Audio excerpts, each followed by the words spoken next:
Anyway, all that to say that carbs and coffee for me were stimulants and helped to help me to avoid the reality of the situation and help me to avoid my feelings and my emotions and what I should have been focusing on for years and years and years, but wasn't. And I am happy for StrongFit and for everything that they've done, exploring the nervous system and exploring how food affects the enteric nervous system and how that affects behavior and how that really affects who you are as a person.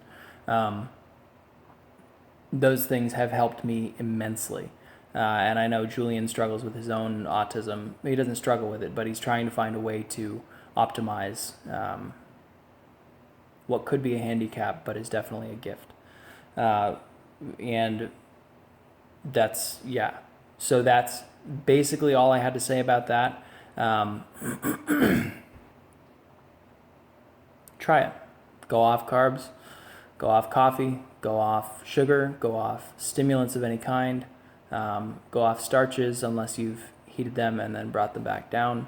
Although I'm not 100% convinced, I tried that and it still jacked me up as if I had just had regular starch.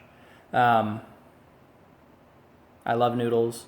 I grew up with noodles. I grew up with bread. I grew up with all that stuff. My family's Italian and we were poorish when we were growing up. And so, those things were always there and they were always, that's what we grew up on.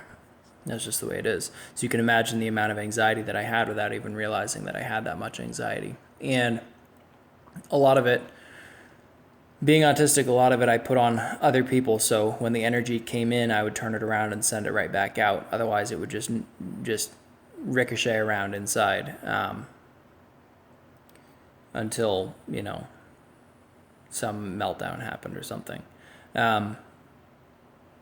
Anyway, give that a try. Let's see how that works.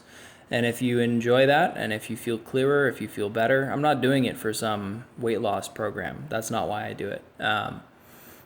In fact, I think I've gotten higher body fat percentage since coming off the carbs, but the way I feel balances out what I look like to me. And I've been able to put on muscle easier because I don't have so much anxiety that I'm burning off my muscle and fat, because that is kind of a thing where you're not gonna be able to put on enough more muscle because you're just gonna be so anxious it's not gonna matter. Anyway, give that a try and let's see how that works. And let me know. Give me your feedback in the comments.